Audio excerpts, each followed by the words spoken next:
Welcome everyone and welcome to All In, All United. Remember the comment he made? I got some bars to these. Run Ryan. Ryan. And everything, you have players out there. I think the fellas will take it more serious. No way. What grade? That one I don't know. Yes, because at the end of the day, right now, Manchester United are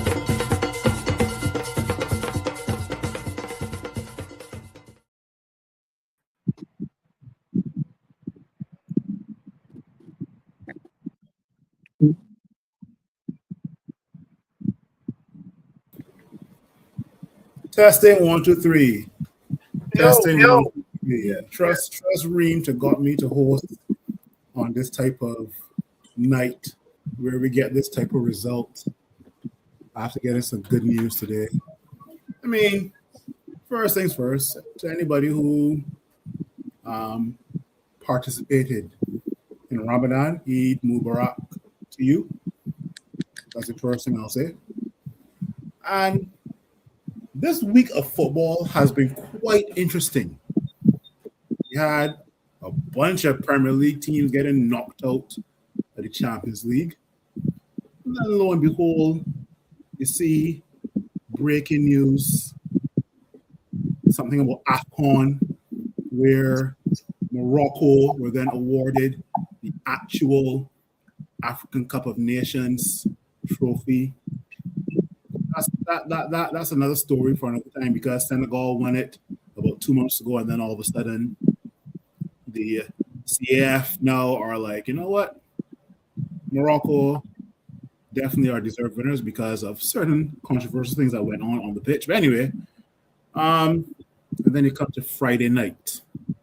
Friday night, the first game of the game. This week 30. This is what, week 31. Yep. First game on the blocks for week 31. Bournemouth versus Manchester United. And we all know that our next game is like what, 2 or 3 weeks after this here? Yeah.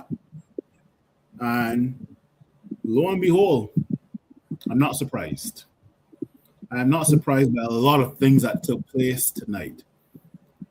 The result, some players going back to the old ways, referee, VAR. But you know what? We'll all get into that tonight. And as always, I can never do it by myself.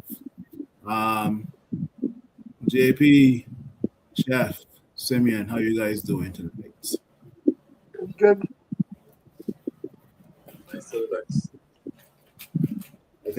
I think we all vex, boy. I think that each of us have our reasons to be vexed and upset tonight, right?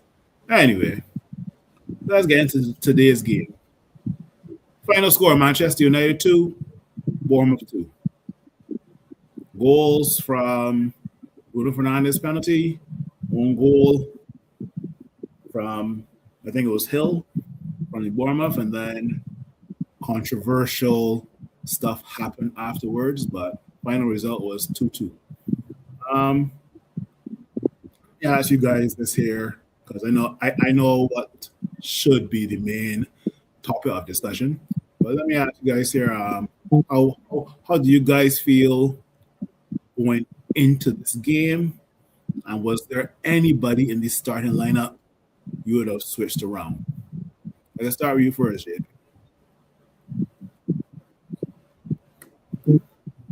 The shuffle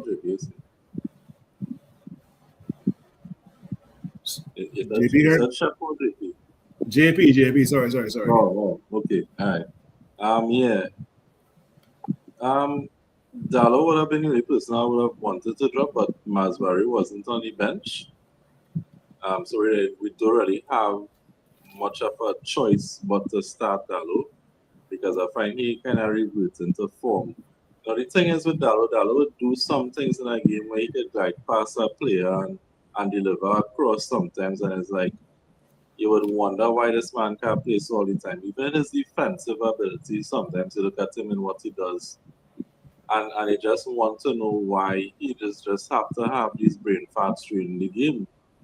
And he had quite a few today. apart from that, the starting lineup wasn't, in terms of the forward line, I think it's time to make Sesko a starter and to put Mbuma back on the right hand side. And even I may have even started Ahmad over Mbuma today, in all honesty, with Sesko on top. Because I think both of them right now struggling to perform, if we're being very honest. In Mbumo's case, it could be a matter of being played out of his favored position, whatever the reason may be. And Ahmad seems to have lost a bit of a spark. He's not as tenacious as he usually is.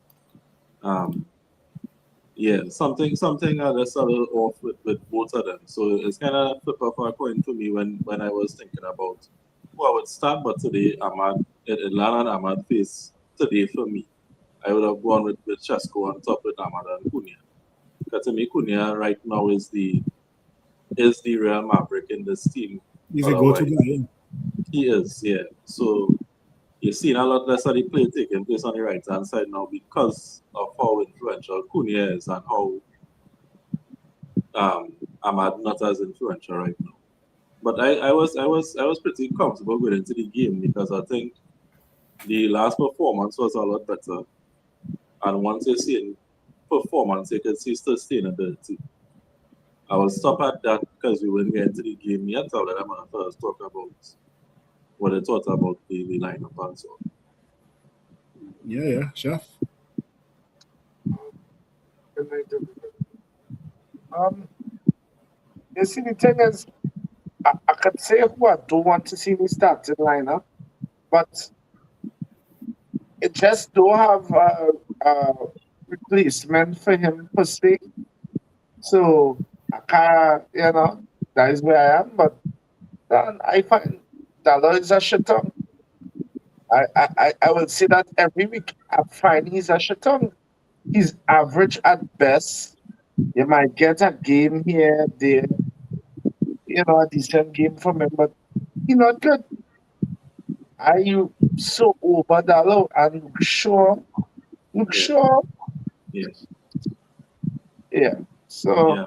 I forget to mention Shaw. And one thing that's not sorry to cut you, Chef, but as I thought about it, if something we could take from Arsenal playbook, you see how they turn in, and not only Arsenal and Man City playbook, you see how they turn in centre backs into left and right backs. I think we need to take a page from that, and I would have throw Heaven at the left back. I would have played Heaven at left back. I would feel more comfortable with Heaven at left back than Shaw. now I know It would a try. I know people are gonna come and say, well, for the most part, Shaw had a decent season. No, he was just available. That is it. I so over them fellas and them. I in line and tell it. Them, yeah. Mm-hmm. Yeah. I think we definitely need to prioritize wing backs in the summer, right? But that's a conversation for a different time. Simeon, what do you think? I have nothing really different to say. I mean, I've always been in the Ahmad camp. I thought, I want to see more of him this season. Haven't really seen it a lot in the last few, ever since more or less he come back from, the Nations Cup where we went to, but I didn't see. I'm not happy what I'm seeing. But with the whole attack, I'm not really that happy with. We mentioned, Cunha, and yeah, Cunha does great things, but most of the game I spend my time, cussing at Cunha, before he does something great. So I mean, but the options we have is only Sesko. I mean, up front. I don't know who else we could put up front. I know Mount might have been on the bench, but There's not a lot of options up there. We mentioned the right side issue with the Bumo and Ahmad, and I just feel like we don't the options not just don't have enough. Defensive wise, we know the injuries we have back there.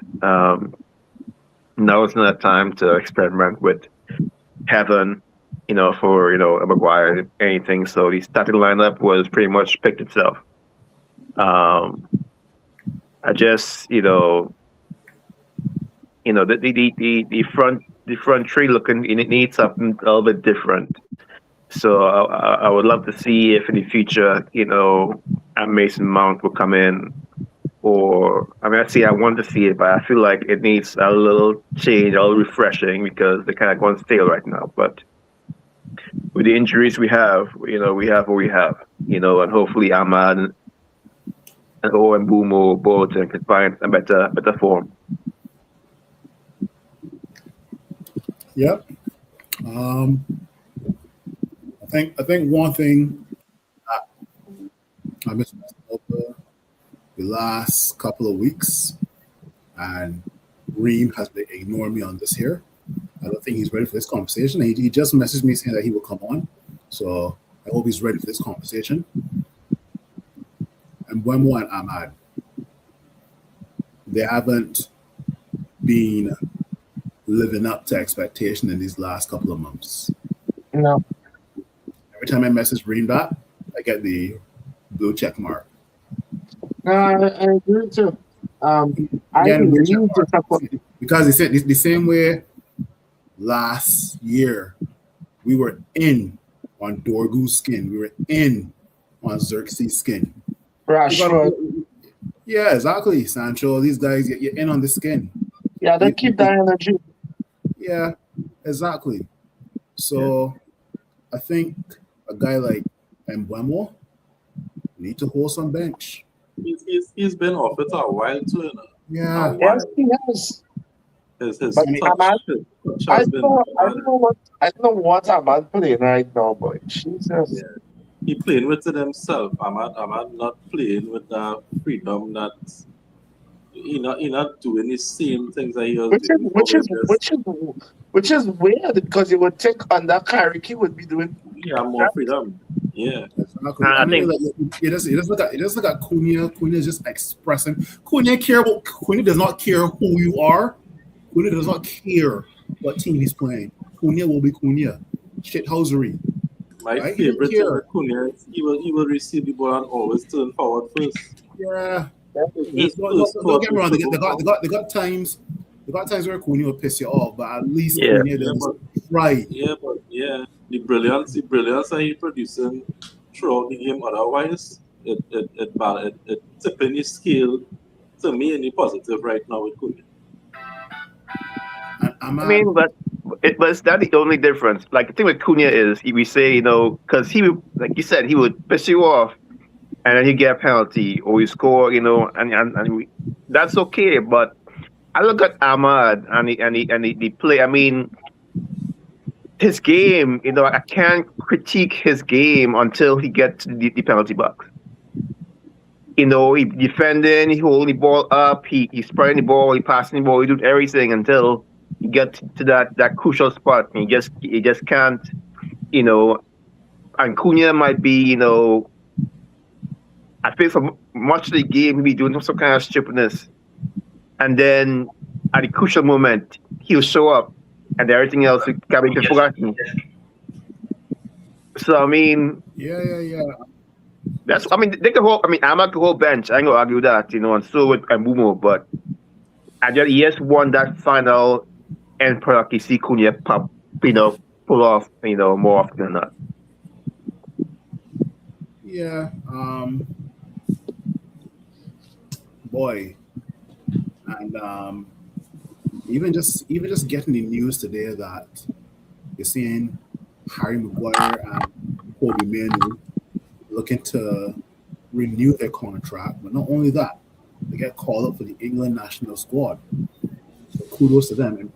Amazing 9 games under Michael Carrick can get Kobe Manu called up to the England squad already. But he ain't good. He ain't good. Am I good?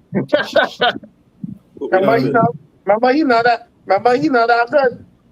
Nah, you're not good at all.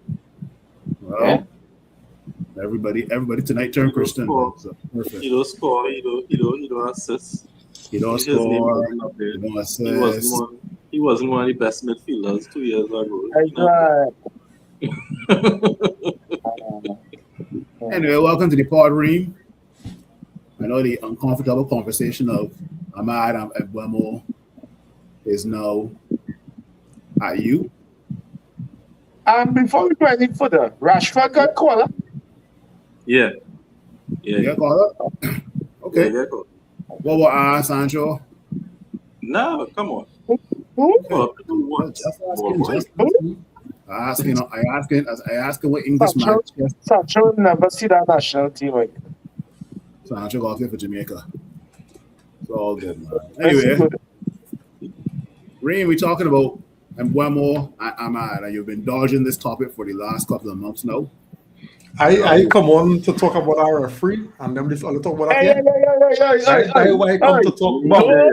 Don't rush the thing. Answer the question. I come to talk about our referee decision. We go come to that that. spoiled my whole evening. We go come to that. Everybody vexed, but we'll come to that. I livid.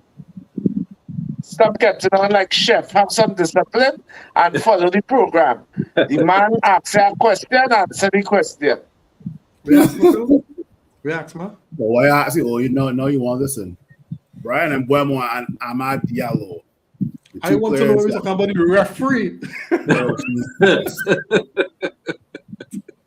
You know what? Let me move on. Let me answer your question. Boy, I think them fellas starting to feel Mbeumo starting to feel the weight of Manchester United. But not only that, when he playing for Bournemouth and he playing through the middle, because I don't want to say he can't play through the middle, but I think the requirements from him are different when he playing through the middle for Bournemouth. Not for Brentford, sorry. Right? But Mbeumo's strength is in wide position, so he's been asked to do different things. And then how teams will approach or set up for Brentford versus how a team will set up for Manchester United. And then the expectations when they're playing for Brentford and the expectations when they're playing for Man United is a different kind of pressure. Because as good as Mbeumo is, Mbeumo has had poor performances for Brentford, but nobody don't really care about that. Mm-hmm. And then he'll go on a good run. You understand what I'm saying? But when you're at Manchester United, every little thing people looking at, they're taking a deep dive, all kind of thing. And them fellas on them socials. So them fellas know what's going on. Them fellas reading the papers, them fellas reading Twitter, X, all kind of thing. Them fellas see that and that's affecting their head. Now, Cunha make up different. That is why them thinking really affect Cunha. But you see, Mbeumo, I think this is Mbeumo period where he adjusting to the demands and the pressure.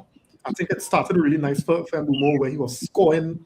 And I think to a point, the goals were kind of covering up, his performances because he wasn't really firing at the levels that we know he can and we've seen him do for us. I think also, have him play through the middle more than playing on his right side has also been affecting his performances. But I really think that it's at the point where I get some feedback there. Yeah. I really think it's at the point where Mbeumo could take a little 5.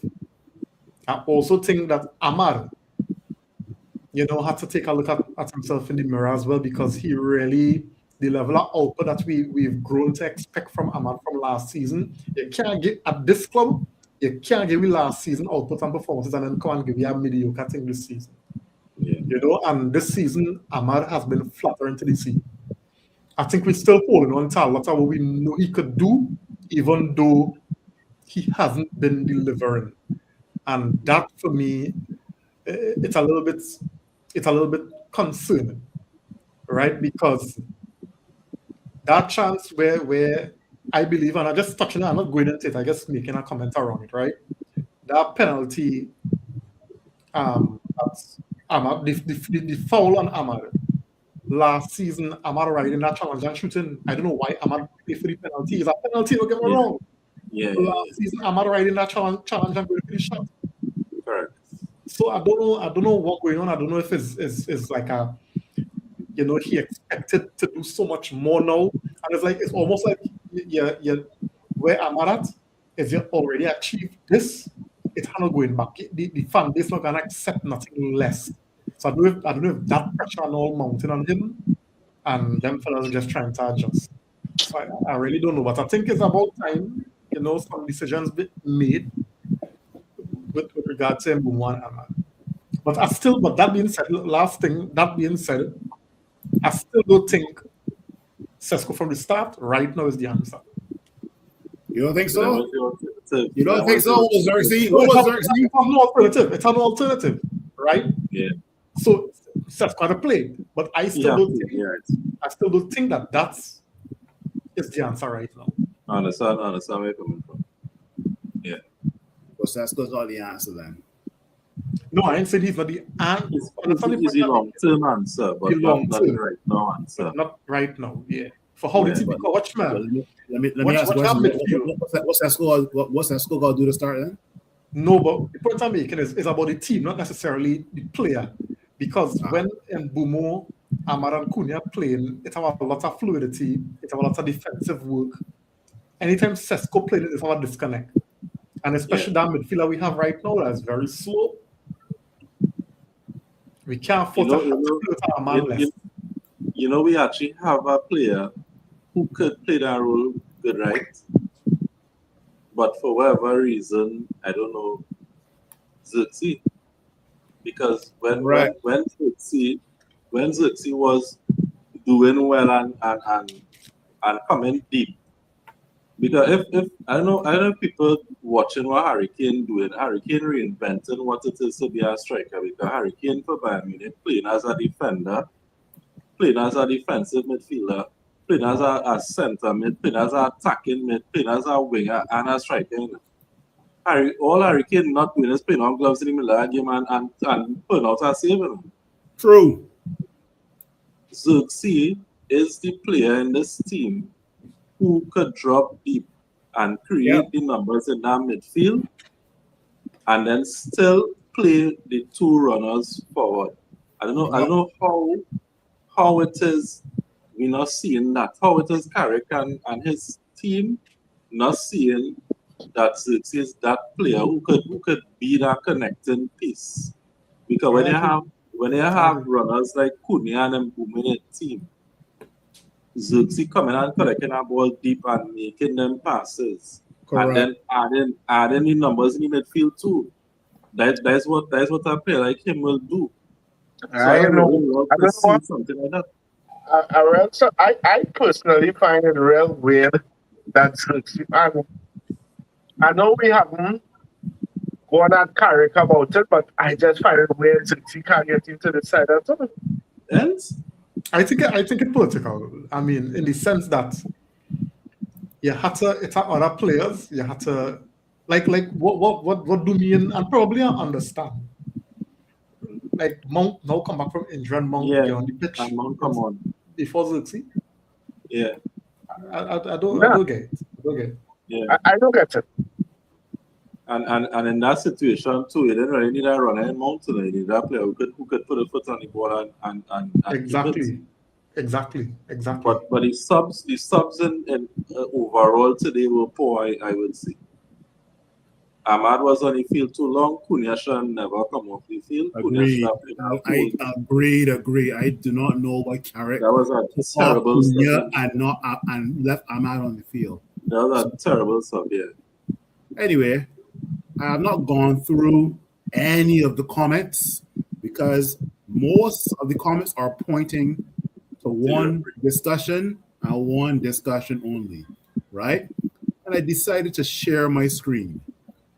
Bruno Fernandez is saying, I know it's tough for a referee, to give 2 penalties to the same team in the same match. Totally disagree with you there, Bruno, but I kind of get where you're coming from. But I don't understand why one foul is a penalty and the other isn't. The foul on Ahmad is a penalty. Guys, it's about so many things. It's the manner in which it took place as well too, right? Imagine you're attacking on one end, not given a penalty, and then the other team goes and gets one of your defenders sent off. That was the worst part of it. You got to ask yourself, what is the reason for VAR? And I say that because you see Ahmad, 2 hands around him, gone down, no call. Harry Maguire, 1 hand around him. No, 1 hand across him. Across him, right. One hand across him. Red card, and also penalty given. Anyway, let me get through a few comments and I'll get back to you guys here. And I need your thoughts on what transpired in your mind during that time. So, Danny Marshall, good night to you. He is saying robbery without gun and mask. Yeah, it's a mask. It's a mask. VAR is the mask.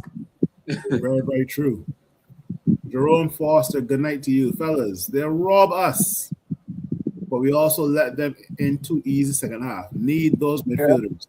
And maybe start playing Sesko from the start, as neither Mbeumo or Cunha are strikers. I will leave on Cunha. Right? Jerome again is saying Mbeumo and Ahmad formed off since AFCON. Also being out of position, too much to be able to find form really. And then I get this last comment here from Cunha. I mean from Jerome, and then we can talk about the real discussion. Jerome is saying Cunha has been playing in a position, so he's found form he was lacking earlier in the season. We need to choose between BB, Brandon. BB. But that's big back. Oh my God! don't go there, Phil. Don't go there. That's what it means. If the man is referring to the name, The man almost went there, you know. If the man is referring to the name that is or Target MUSC, fair enough. Leave that for good now. Leave that for good. BB and Ahmad and start Manchester United fans very, very anyhow. Yeah. But let me just say something. I feel that's a good point he make there, because when Cunha was playing through the middle, we was getting outside inconsistent performances from Cunha. Correct. And as soon as Cunha started to play off the left consistently, that's when Cunha started to pick up some form. Correct. So I think having Mbeumo, although the guys could do it, but having them in the strongest or best position consistently is where you'll see the best of them now. You know, so I think Carrick or whoever had to make a decision as to how how effective you want them fellas now. Because not everybody's Liverpool and City and Arsenal where you could play Mbeumo or Cunha through the center, and you'll get that kind of dynamism with a lot of real estate behind. A lot of teams we had to play in front of the defense. So Carrick had to make a decision. And I think as JP points out, when he already did it, Xerxes is the best man there, but for sure to go through that, Right? Apparently he wants to leave Manchester United in the summer. Can't blame him. You can't blame him. Yeah, you can't blame him. We'll see. Guys, was Ahmad's in the box a penalty? Yes. Simeon, was that a penalty?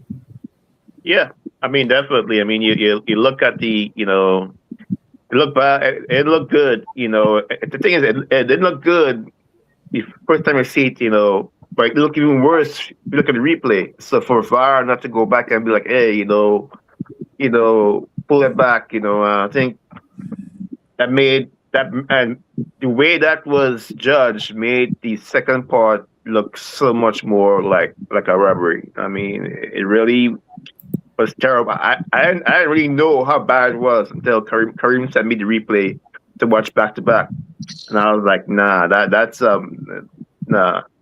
that's robbery. I mean, I always want Ahmad to try, I think Ahmad needs a goal. I wanted Ahmad to try, get a shut off, from that position. But still, if you're gonna give that penalty to them, where it's a hand across the chest, how are you not gonna give, that penalty for Ahmad getting pulled down, or shoved down in the box? I think it's ridiculous, and I think, I haven't really looked too much to see the reactions, but clearly, if that's going to be a penalty on our end, it should be a penalty on their end as well. Boy, Chef, what is the purpose of VAR? To frustrate us. Because clearly, that what killing me, some people really want to argue that is not a penalty, Jared. So, you can't be serious, boy. Let me be real. Take all the Manchester. Don't say, we say that because it's our team, man. Yeah, some causes we always. Okay, all that, but that was a terrible no call, Jared. Come now, man. I don't know, boy. And the fact that VAR back up that with no call, but No, but it is no when VAR on crap. They don't show no replays. They don't do nothing. They just let the game play. It is knowing. You understand? You're not wrong there. I mean, maybe JP could have a difference of opinion if it was a penalty or not. But JP, you tell me if it was a penalty or not. You really think I have a different opinion right now? I know. Now the thing is, right? The ref, if this was okay, we played this game this week, Ahmad didn't get a call, and then the next game we play, a different ref give the Maguire a call. You could kind of stomach that, but in the same game, the same ref, one was more clear contact. One was more of a clear pull on a player. The other one was a defender turning and putting his arm across a player. He didn't do an intentional pull. There wasn't an intentional pull. You could see with the Ahmad pull that there was no effort at all to get to the ball by the defender. He wasn't even looking at the ball. The referee was right there. I was like, yeah, pen, and I was ready, I say, right, 2-0, we're going up 2-0. And the thing is, there's the consequences that these decisions have in a game, because you give that call. If we score, it is 2-0. If we don't score, it is 1-0, and they don't reach the other end and they and score that goal they score. That's how I look at it. The whole game change if we score there at 2-0. Bournemouth probably don't score. It was 2-0 or 2-1? It would have been 2-0. Because they equalize after that. That's when they equalize. Yeah, true. I forgot. It was 1-0. It was 1-0 at the time. It would have been 2-0 up. Yeah, true. So you go 2-0 up in the game there. And that changing whole complexion in the game, and especially with how we have been playing now. There's not Amarim 2-0. This should be a Carrick 2-0. So I would have feel pretty comfortable that we will see how this game and probably score more. So the ref changed the whole game. And this is the same ref who was in charge of the Burnley game that ruled out the Martinez goal. This is the same ref. And then I remember, but the PJMOL had a crackhead working in the Premier League too. This man literally was doing cocaine and working as a Premier League referee. So we can't be surprised we can't be surprised by the kind of crackhead decisions these men making. Because I sure a cocaine chain otherwise. Them first had Oh, yeah. because that kind of decision making. And then what we go and get? We go and get a statement released by PGM. Well, we apologize. It should have Yeah, been bun that. That's what we go and get. Apology, there's a bun that. So, Anyway. You know what? So far, JP Simeon and Chef agreed it was a penalty. Reem also thinks it's a penalty, but we have to understand why Reem thinks it's a penalty. The floor is yours. Yeah, you know what was normally those match analysis. I was watching the feed. I was watching Not Tim Cahill, the Chelsea defender Cahill. Yeah. It's Tim Cahill. Gary Cahill. Gary Cahill. Yeah. And the Man United player Hargreaves. They were on the panel, right? And right after the game, the moderator asked them what they thought on the penalty. And both of them say that it was too soft. Ahmad went down too easy, and they tried to justify it around, right? It was too easy. But mind you, the one, Evan Nielsen, didn't go down too easy, right? But Ahmad went down too easy. And what was blowing my mind is they were replaying the goal. So everybody watching the goal, you see where the man holding Ahmad's hand, he pull and then he push. And Ahmad lose his footing and fall over on the ball in the box. The referee was right there. And these two men sit down and say, that was too easy, right? And then in the same breath, they changed the clip and they went to the one with Evan Nielsen. And all Maguire do was put it across so. And Evan Nielsen was running, and Evan Nielsen fall and flip like he doing some kind of somersault. And that was a penalty and a red card. And they were supporting everything. Now, hear the part that was very, very conflicting, right? From there, they went to interview Bruno. Bruno came on and he said what he said. I think Phil read the comments. Then when they came back into studio now, here Cahill and Hargreaves. Yeah, Bruno make a good point. We could see why it was a pet. Like, we hell by. Let's just talk to keep the walk going. This is it. Because I sitting down there and I watching this and I ask myself, how I could try to explain off the reason for not giving a penalty when it was that blatant, right? But yet you're agreeing with the referee that the Maguire one was a good call. And then after Bruno and then Carrick talk after, you're sitting in the studio saying, yeah, well, I could see why they're saying it was a penalty.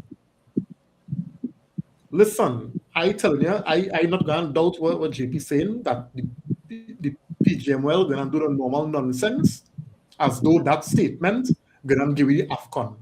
You know what I'm saying? Yeah. Because it seems as though that is what had happened now. Right? Yeah. You could go 58 days after and award points and thing now. Because if that's the case, well, then if that's the case, right? If that's the standard that being set by CAF and whoever, then we could get the 3 points next 4 weeks when they post the apology. You understand what I'm saying? Because it have no way I could watch and sit and watch a game and not believe that it has some agenda behind these decisions. Because we talk about it and feel like it's in a clip, right? And I remember that game against Brighton when Ahmad get fouled. They never went back to replay. They never show it. Yeah. They never show it, and they do it again. Yeah. And I saw last week. Now I know it's different refereeing, and I know last week or week before with that penalty what Arsenal game against Leverkusen. That man even touched Madueke. Yeah.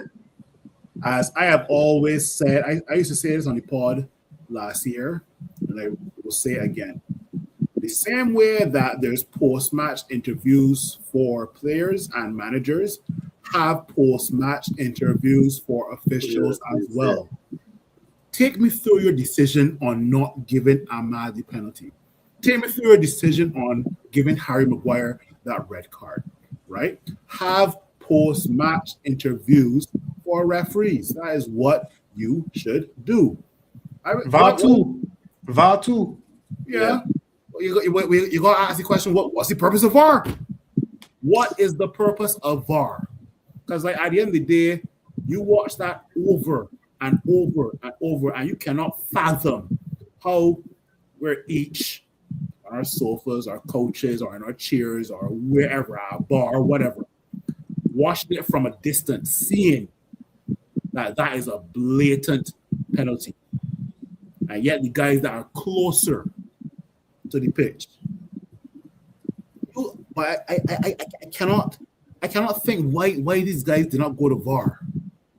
And for that to transpire, for them to equalize just like that, that really you see they went to VAR Barclay. Yeah, to say Barclay. I was saying even when the goal score earlier, I was like, nah, that goal is going to stand. I was like, nah, that goal not going to stand. I was like, no, that goal not standing. We're going to get the penalty. They're going to call back that and give the penalty. I was convinced, and this is not a bias, because if it was the opposite, I'd have say, wait, boy, we get it in. Yeah, we get it. That's why I was like, yeah. So apparently Michael Carrick has called out Stuart Atwell, and people are thinking that Carrick may be punished by the PGMOL.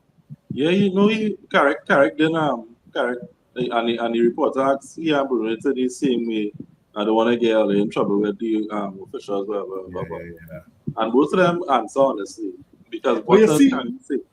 But you see, you know what real unfair, the fact that these referees could make decisions that could cost clubs millions, right? Yes. Yet, if you say anything, they're ready to charge and ban and all kind of nonsense. So we're supposed to get to let them do rubbish. You're not just washing over this here, and there's no attempt to play the football. No. Well. Well, to me, that was even a clearer pen than the Cunha one, and that was a clear pen too. Yeah, when I say Cunha, I was like, let me get some of these comments here, and Eric Lewis is saying highway robbery ref. I felt only didn't give a penalty because he already gave us man. I cannot get behind that, but I can see why people will say that, right?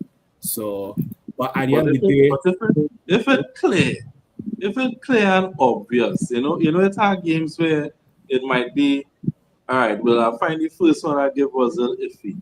It was a clear pull on the jersey, and then the Ahmad one, it wasn't like, all right, Ahmad was running at speed and I like took out and he dived over it.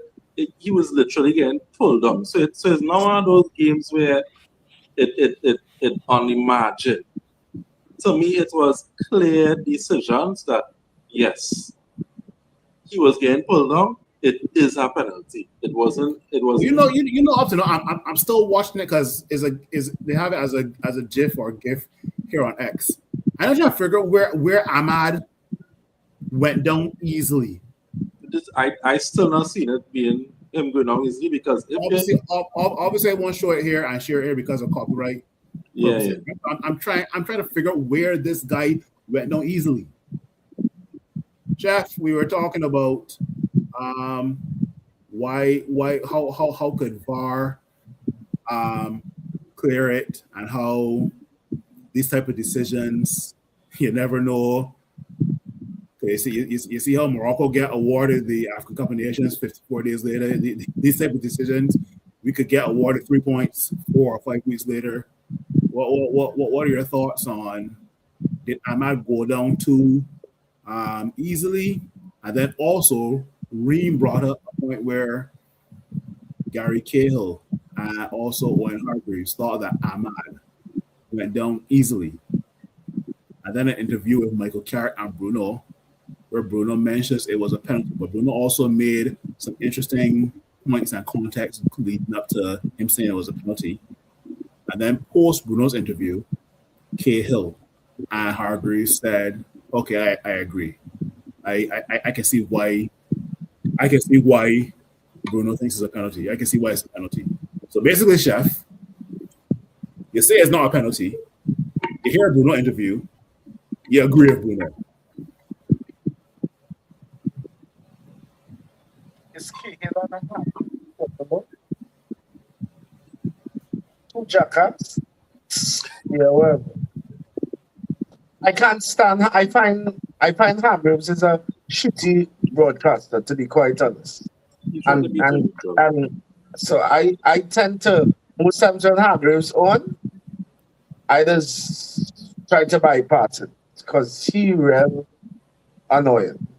So it's only Man United analysts this try to be so unbiased that there's always talk against Man United. Always, boy. The only one who not doing that is Rio. And I think Patrice Evra was one of the first to come quick to Lissandro Martinez's. I don't get that thinking here. I understand that you don't want to seem biased, but bro, you know why you get hired for that work? Because of your success as a player under Manchester United. That's the only reason you get that work. You don't get that work for your brilliance.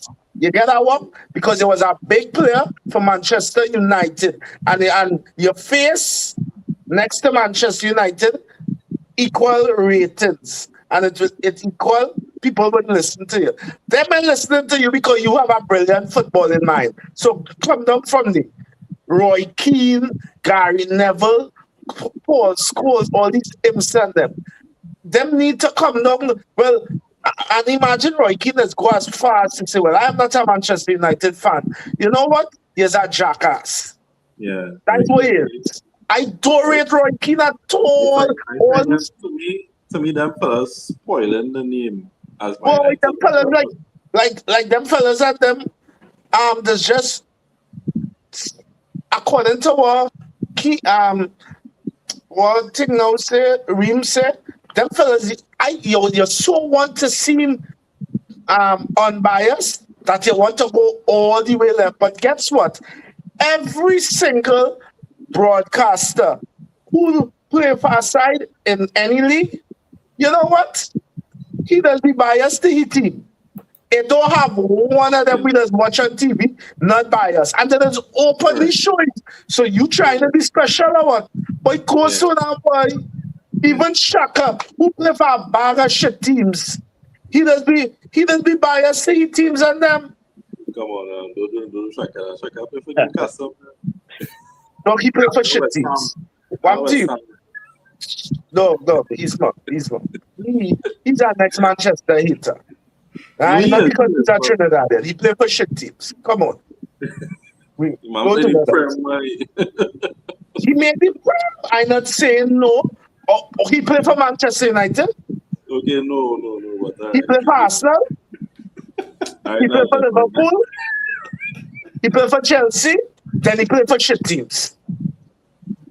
Shucks. Portsmouth. West Ham. Them Newcastle. Them core team and them. Man, but I respect Shaka because he's an intelligent fella. Yeah. He's a Manchester hater. No, but you see, he get caught up on ESPN too, and that's what that whole but because all of them have agendas now. Yeah. All of them have agendas. All of them have, because you know why? Manchester United is the reason. Manchester United is the reason. Most of them never win nothing for Manchester. So with the heart, it's only Stevie Nicol win thing with Liverpool, and that was in the 70s or 80s. Yeah. But Everybody and the else. next one and the next salty one, he win thing, but he even thing in Scotland with Why he Celtic went or for Rangers or Chelsea? something. But he win nothing, Yeah, boy. yeah. He win a No, little but FA Cup. no, but he used to He play. win He a used to couple play. of FA Cups. He Nothing used to play in else. Scotland. He used to play in Scotland with Yeah, Celtic Hey, or Rangers he or something. can win. You can fact check that. I'm telling you, all the most he win is a couple of FA Cups for Chelsea, and I think did he play for Rangers? So one of them, Yeah, Rangers or yeah, Celtic. I which can't I them remember. think don't count. Nobody trying to hear you on Rangers. But go so now, boy. It is. And then the Venezuelan, and then the Bolden Venezuela. He's a next shit up, you know. He played for Yeah. nobody, you know. He played Yeah. MLS, and he Yeah. was a wild man, and he was a wild man in MLS. He was a real. If you know, you know. Was he name He again? Was wasn't he name that good. again? Yeah, me Rondon, no. No. No, Oh gosh. Harvey I don't take that one. Morales. No. Oh, It don't matter. He's a many. yeah. No, it Right. don't matter. Dog, you know so that's the immediate panel. You know when you start to see when this boy Jurgen Klinsmann, when them all the red big players at that ESPN thing is not part of the main panel, you know. Them just come in. Moreno. Is Moreno his name? Moreno. That's it. This next big shit snake that's be talking to the Dutchman. What's his name, boy? The dark Dutchman on the thing. He did Melchior? plenty these days. Huh? It's not Melchior. Melchiot, you know. Oh, yeah. That's good. He used to play for Wigan, and says Wigan. Boy, you to get skin up. Horse, if he was playing now, it would have memes. Because Horse, he was making memes when memes wasn't even that thing. All right. But he used to be getting skin up all dog. He's one of the shittiest Dutchmen that ever had. Man, boy, go so them fellas and them have no opinions at times, yes. But we say all to say though, because everybody have a certain amount of bias though. But it's only these Manchester United legends that want to come hard. Though. I don't have no problem with you calling out nonsense at the club. I don't have a problem with that. But you see the way them just come though. You know what's kill me with them, boy? Keane try his hand at management. Shit. Never try his hand at management. More shit. Feel schools and them first was I think schools had tried at Oldham or something too, and he failed. The first feeling at management and you had the goal to come and talk. You see Roy Keane especially. I don't want to hear Roy Keane because he cannot give no proper explanation as to why Carrick do this. None, you know. None, boy. You're asking him, okay, so who? He can't call a name up to now. Dog. Up to now, he can't call a name. And I know this is not the topic.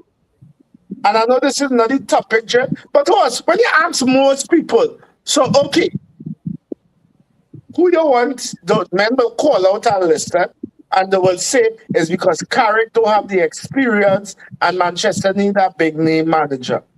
This is the same Manchester United have Louis van Gaal, Mourinho, Amarin and them is not no big managers. No, but so we have Amarin, so Ten we try Hag, different things. We try different things. literal we name Ragnarok. Ragnick. So That's the Dutch coach literally, name. we try from the shittiest boys to the best To the to- up and comings. to the up and Wow. coming. Because Amarim and Ten Hag were seen as the next big things. Correct. And yeah. under all that, right? You know what's the most successful? Ole Gunnar Solskjaer. Yeah. So all you're telling me that Carrick don't have the experience. That can't be the explanation. Right? Listen to I me. rather you tell me here what? I don't want him there. I could take you saying that, you know what, that's your opinion. But you saying that Manchester need a big name don't make sense. As we said on the podcast, it's real simple, you know. Give Carrick an 18-month contract and you go from there. Well, there's what Roy Keane said about this here, Chef.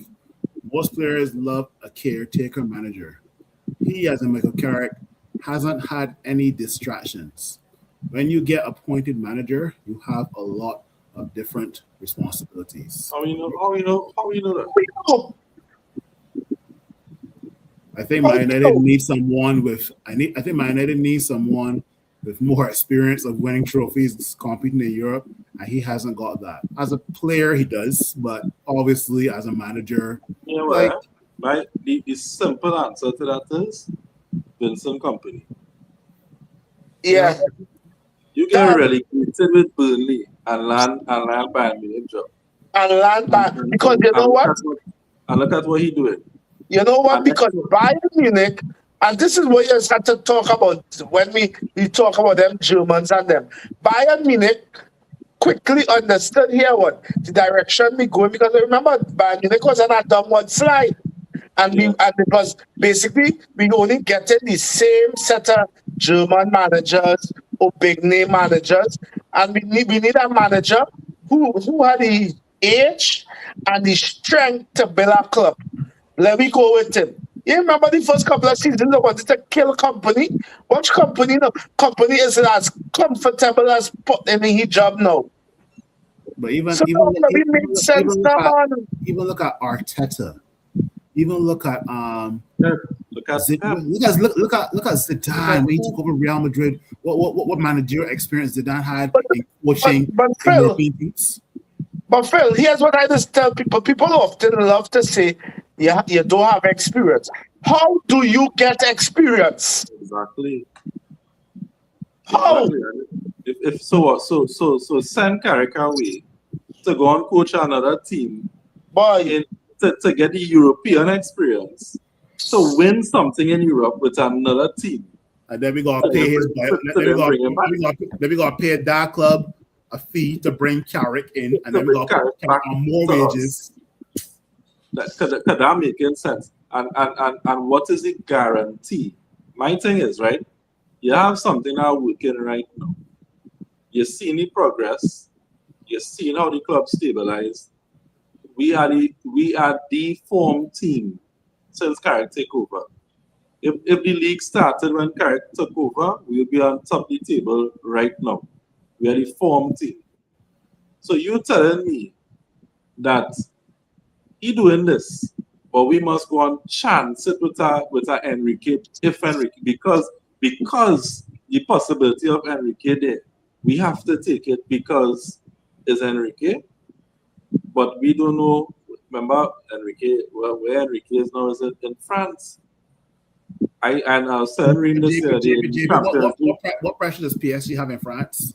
This was saying, and I was telling Rim the other day when in the first leg, PSG Chelsea, the commentators was talking about Enrique teams like to build out very slowly from the back. You think you could do that in England, in the Premier League? You can build out slowly from the back? You cannot do that. But dog, also, boss, what type of players Enrique have done? All people is ready take a look at that PSG team. That PSG team have the two quality the quality to dominate world football for a while to come, you know. Because us is only young players that have, you know. Who is the oldest of that team? I think Marquinhos. And maybe Hakimi must be the oldest. Marquinhos is the oldest. Marquinhos, right. No, but you make a point just now there, right? And I think Phil, you mentioned it too. Earlier at the start of the game, Luke Shaw was targeted, right? I mean, he managed to wherever, right? But our team lacking some real quality wing backs because Dalot was giving away that football. Dalot was doing kind of man thing. Luke Shaw giving away the ball, positioning himself wrong. I mean, Luke Shaw catch you link to the later part of the game, and I think that he could probably Ryan get tired or whatever. Yeah. But although this team lacking quality wing backs, Bad. when you see how we talk about PSG, when you see how Hakimi and Nuno Mendes, this big bombing up, and the quality them fellas have, the end product. We're talking about, listen, listen, them two quality wing backs could take level this team up 3 or 4 levels. Man, today I watching the game and I said, here what? Give we where's he left back for Bournemouth? Senesi. Give me Senesi and take Luke Shaw. Please. The left back is the left back, I can tell you now. Truffet or something. What's Senesi that play? Centre back. Okay. Yeah, right. Is the left back. He's the one who bring it. The left back was Adrian Trufer. Yeah. But I find even Jimenez did a good job on Cunha. He did. I find Jimenez was decent. He did. And if he had a little bit better quality, he could have scored. Yeah. So then the same fella had us be following, and on Aaron, the Manchester fella on TikTok. And he had always saying that we as a club cannot be seriously doing all this work to make Champions League, to go in it next season with Shaw and Dalot. We can't be serious. No. We cannot be serious, though. It's either bench or sell. Sorry. No, and the thing about it, I don't want to look sure on this team. You see, I don't want either one of them. You see, remember like with Lindelof in the team, I just don't want them first to be an option. Right. They will get picked. They will get picked. Them fellas, they will get picked. They will get picked. So I don't even want them to be an option. It's 4 players, in my opinion. I don't want to see in a Manchester United uniform at all next season. Luke Shaw, Diego Dalot, Manuel Ugarte, and Malacia. You see them 4 fellas, though? Yeah. But no, Dan, I don't even want them playing with me youth team. I think, and of all of them, I actually think we could get decent money for Dalot. Yeah. I think that team will pay decent money for Dalot arrives in the right position on the pitch, and the man just F it up, No, but what I'm saying, the man is do some things in that game that does make you think he have quality in him, and then he will make a 5-yard pass to the oncoming attacker, like if it is just be what going on with this man. I got no lead. No, if I'm honest, I like Dalot in the sense that, hear me right, I like him in the sense that the man is a good squad player because he's versatile. But anytime you see Dalot is your sure pick every match. That's a problem. Yeah. It had for me, Dalot is a man you have on your bench, and it had 2-3 games when he bounce, he ain't play. Yeah. Yeah. And when he do come on, he coming on in his 70 something. He not coming on before 70 minutes. Yeah, and I feel that's why he's number 3 for Portugal. Okay, if you look at it, the man is Portugal 3rd choice right back basically. But no, what you right back Portugal of? Cancelo.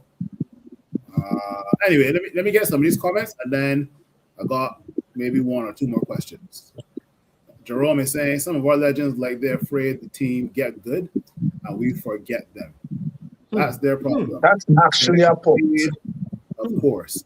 Kino have off Carrick for replacing him basically, and his wife. Okay. Jerome is also saying, to be fair, I see Bayern get mentioned. They and PSG in the same boat. Great players everywhere and easily. Regardless of managers, strongest argument for Carrick is we are performing well. So don't rock the boat. If we start sinking, we can always change managers. But that's not even that to the point saying that is an easily It's not just the league to dominate it, no. To dominate it in Europe too. Yeah. Correct. Jerome is saying we need midfielders, fullbacks, and a striker. I still want to give Joshua Xerxes one more chance. If he wants to leave, by all means. That's just me, right? If he wants to leave, on him, huh? Was it saying stay to watch more minutes on him? Exactly. Dallo is a world-class trainer.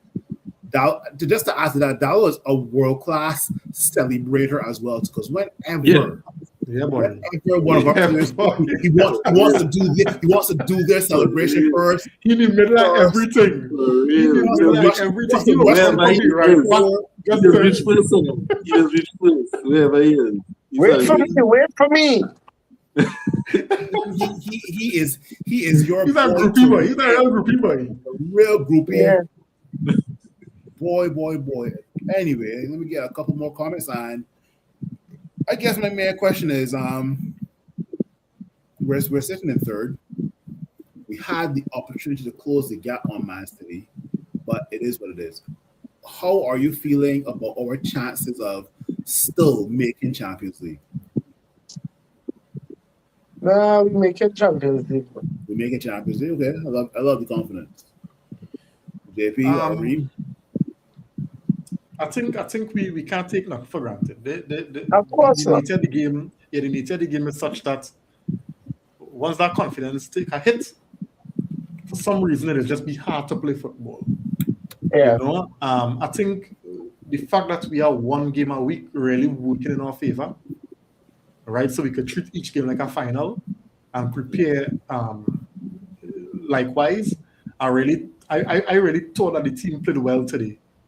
The scoreline really, really flattering Bournemouth, right? And they see that referee decision, boy. Oh God, boy, that thing happened so much, right? Yeah. And I mean, because you see, I'm looking at eventualities and possibilities as games go along. Injuries, certain things could just try to derail you. So you want to get as much points as you can when you're on top.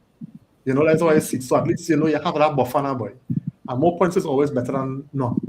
Correct. So that's why today hurting so much. But the way we're playing, the confidence within the team, that siege mentality, I think we'll be able to see it through. And the fact that we have Liverpool coming, that not really performing at the best, and our team tends to step up for those kind of big games. I really think we'll get it done. I really think we'll get it done. What were you, JB? You still think we can stay in this Champions League spot? Yeah. The football is sustainable. That's the main thing. What we see is sustainable. So I think once we really keep at it and don't let the levels drop too much, I can see us continuing in this vein. And then when you look at the teams around us too, Villa dropping like a big stone, because since Carrick coming, there's 14 points before this game that we put up on them. But I was 11 ahead of us. We were in 7th place, JP. 7th place. Yeah. And they were 11 points ahead of us, and we come and there's 14 points we make up on them. Right? So Chelsea is I don't know what's going on with them. In terms of that bunch there from 3rd to 6th, 7th, we see 14. Yeah. So it's only really the only team I would say that might be able to come a little closer to us right now is Liverpool, and they are more inconsistent. Yeah. So I thought that they have Champions League to worry about as well. Yeah. So once we maintain that consistency, I think we'll be good. I think we'll be good. Because it look like Villa looking to put their focus behind Europa League.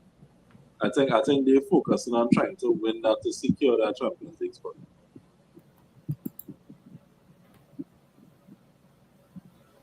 We have been linked with Newcastle defensive midfielder, or holding midfielder, Bruno Guimaraes. Also Brazilian, 28 years of age, and possibly seen as a Casemiro replacement. I right, Willis wants to know what our thoughts on Bruno Guimaraes rumors. But is he you'll consider him a Casemiro replacement though? I see him more of an 8, you know. Yeah. He reminds me of Ander Herrera, where he could give you everything going forward and backward. He has the ability to tackle, the ability to defend, the ability to create as well as take shots as well too, right? He reminds me of Ander Herrera, right? And if we don't sign that, Herrera, that say what? more quality than on that. You think so? Yeah. Not Better technically. No, don't underestimate not technically. Guimaraes. He is not better than Ander Herrera technically. No, he isn't. I am telling you he is. I am telling you he is. I know about that. I study Ander Herrera from athletic days to where he was. Ander Herrera. Well, then it's a different Ander Herrera I talking about, because listen, see this Bruno Guimaraes, that man have real touches. The man very technical. He's very mobile. He can tackle and he can attack as well. Nah, boy, dude. No, I Ander totally Herrera. agree. Nah, boy. When it comes to technical ability, I think Ander Herrera is a tad bit better, right? Anyway, I disagree. We beg to differ, agree to disagree, right? But Yeah. I prefer Tomali. Tonali, But Tonali is a 6, eh? Yes, but that's what we need, Reem. that is what we need. That is why I say I prefer it. I think it is the one we should really go be looking at. That's who we should be going after. Actually, to replace Casemiro, we need 2 players. Better be real.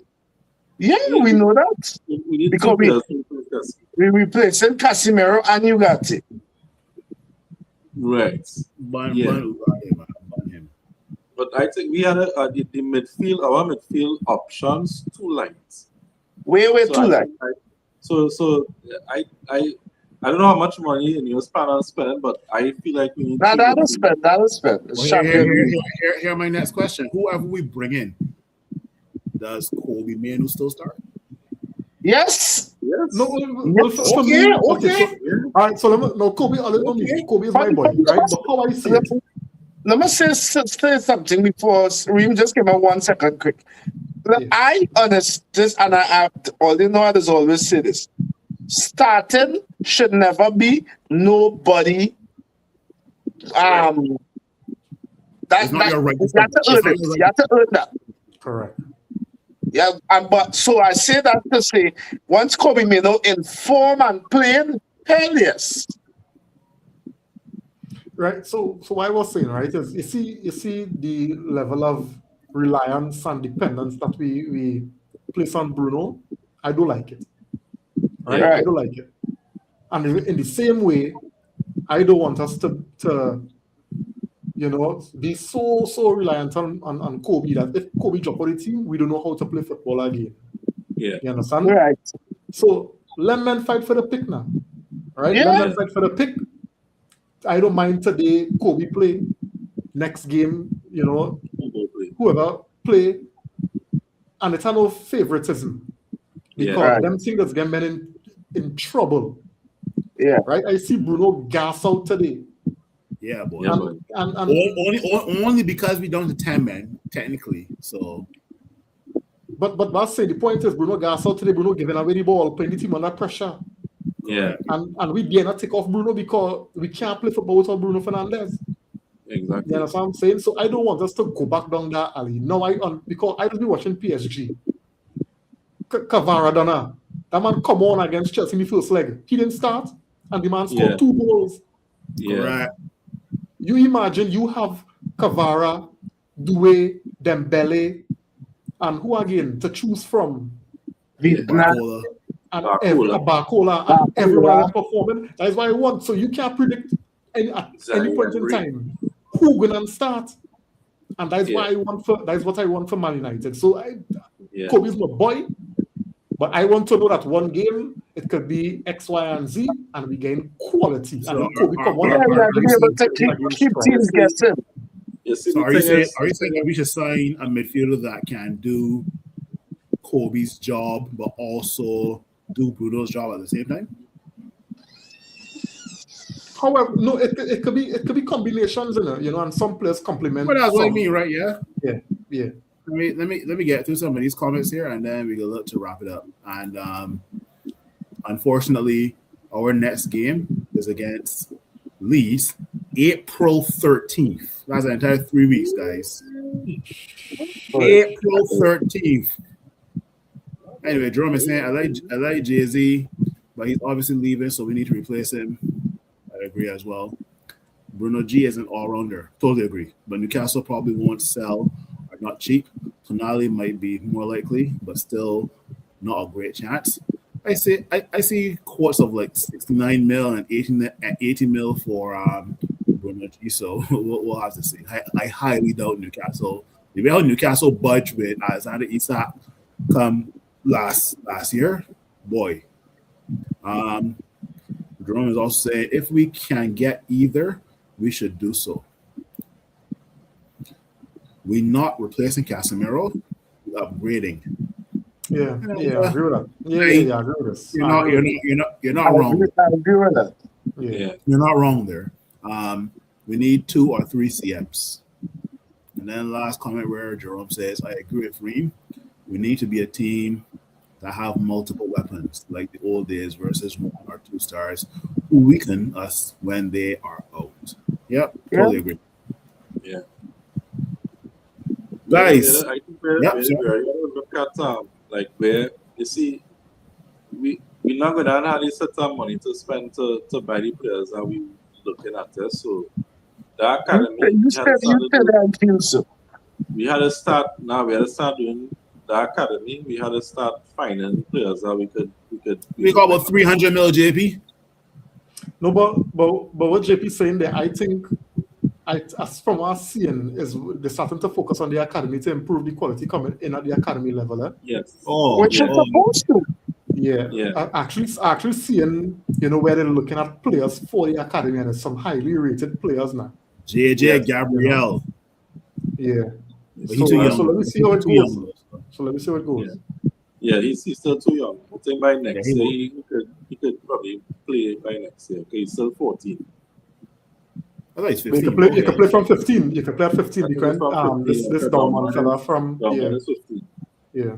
Lamine Yamal's playing, I think, from 16 at Barcelona. I think, yeah. I think in Spain is 16. In Spain, it's different. Yeah, because I think in Italy is 18. I don't even think it could be 16 in Italy. Italy's 17. 17. Because Donnarumma was 17. Donnarumma started AC Milan at that age, yeah. And Pato was 17. Yeah. Oh yeah, they got Pato from Corinthians that time, yeah. I forget Pato played for Chelsea or kind of thing, but yeah, when he started make her out, Yeah. Yeah, I mean like Pato and Falco and forgot the names. JJ might leave. Really? He has a tailor-made teach like Bellingham.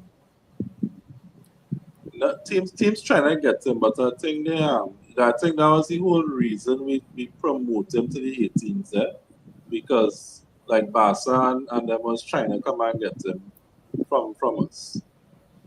Oh, so we have to try and fast track him, and that's probably why they have him training with the senior team and all that. Because a player like that, you have to show him the route to the first team. But how does that work? Would a club approach the parents or? Boy, the first high agents and thing, you can't tap with them. Yeah, them fellas are high agents. Man, pay me to shame of that. Yeah. Okay. Them fellas and them with that kind of ability, them fellas and them that's high agents. Yeah. JD Gabriel's Brazilian, right? See that?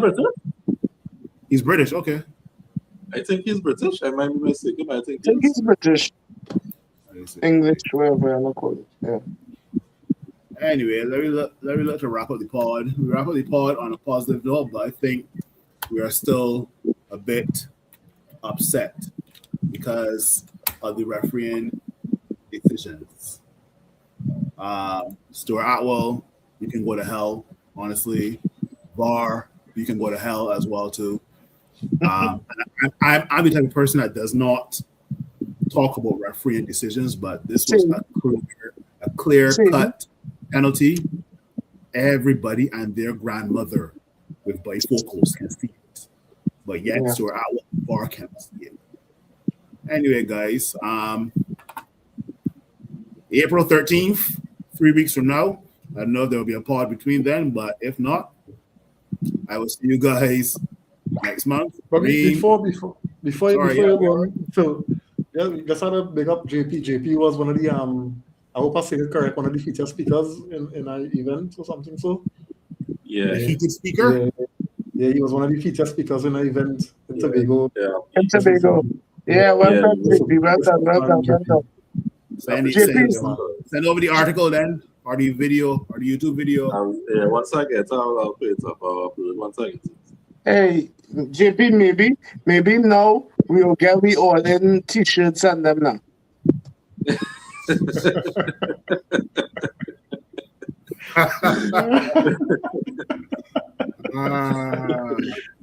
You got promote coming soon. No worry. Yeah. Anyway, guys, good session. Reem, Simeon, who was here, Chef and JP, appreciate it, and have a great night, guys. Yeah, man. Let's Anytime. Good night.